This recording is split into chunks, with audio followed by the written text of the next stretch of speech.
Hi, my name's Noel. I'm a psychotherapist. Welcome to my YouTube channel. Do subscribe while you're here. If you're watching this video on my website, do fill in your details in the blue link above. Enter your email details and I'll ping these blogs over to you on a regular basis if you find them useful. So today, thinking about dating apps, hookup culture, one-night stands, that sort of stuff, and online sex and relationships and sex addiction, a sort of heady mixture of stuff. There are a variety of online apps now. I think the most famous one is Tinder, obviously, that people use to connect. And people are using it for all sorts of reasons, and we should really sort of make that point. But there is a big hoo-ha around whether or not it's just a way of connecting with people for sort of relatively easy sexual liaisons. Yes, I'm sure some people are using it that way. Does that really matter? Well, it matters if it matters to you, and whether it's a problem for yourself. So I guess the same rules apply when using these things as anything else. I mean, if you're in a committed relationship to somebody and you're going behind their back and using one of these apps, or indeed flirting with somebody on Facebook, or flirting with somebody at a party, having an emotional entanglement that's going too far, you need to ask yourself why you're doing that to your partner, and what's going on within the relationship that you need to sort out. Or within yourself, maybe it's your own baggage that you're carrying.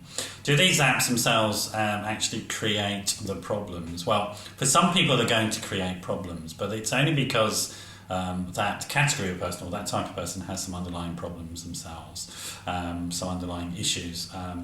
So in terms of addiction, sex addiction or love addiction, for example, you do need to have these sort of neurological basis for that addiction to be activated, and for these apps to have any sort of effect on you.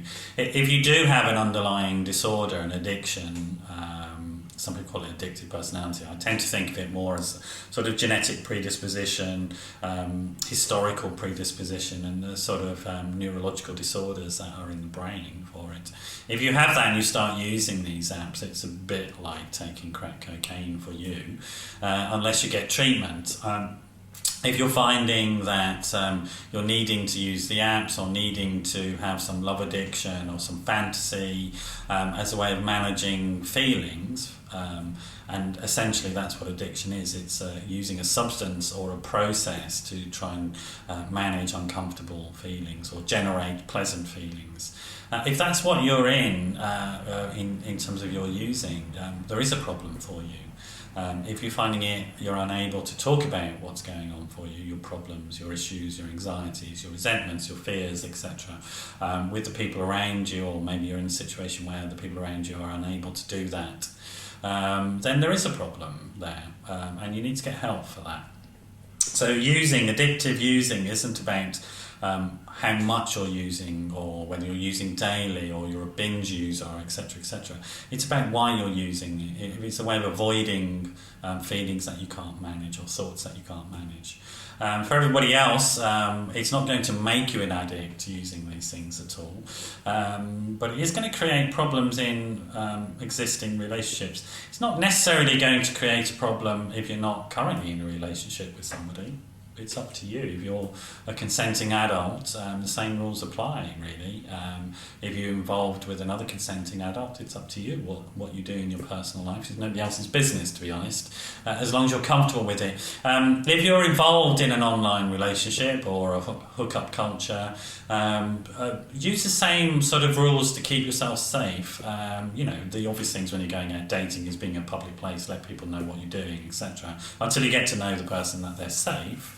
And sexually safe activities, use condoms, etc.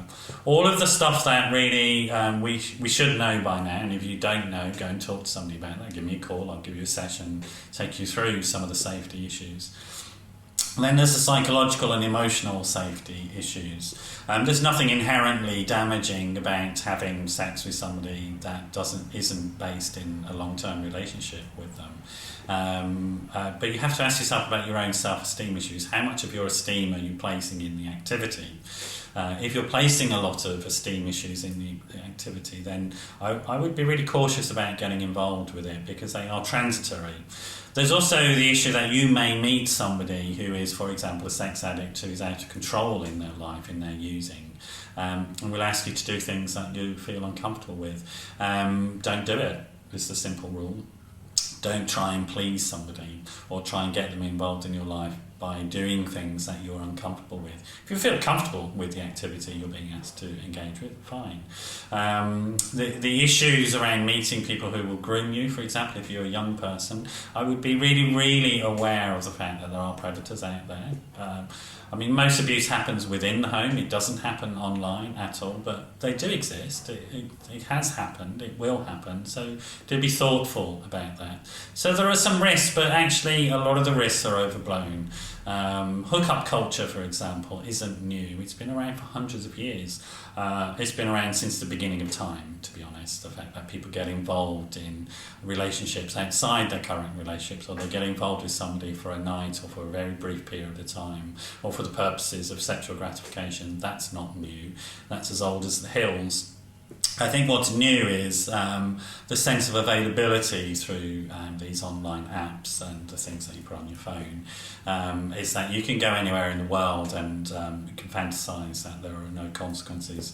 There may be consequences, there may not be consequences. If you're worried about your behaviour online around these things, or you're worried about somebody else's behaviour online around these things, do get in touch with me. Happy to sort of chat with you about that. We can set up a session. My number's 07506 319 745. That's 07506 319 745. Do get in touch if you're worried. Thanks for dropping by, and hopefully I'll see you again another time. Bye bye.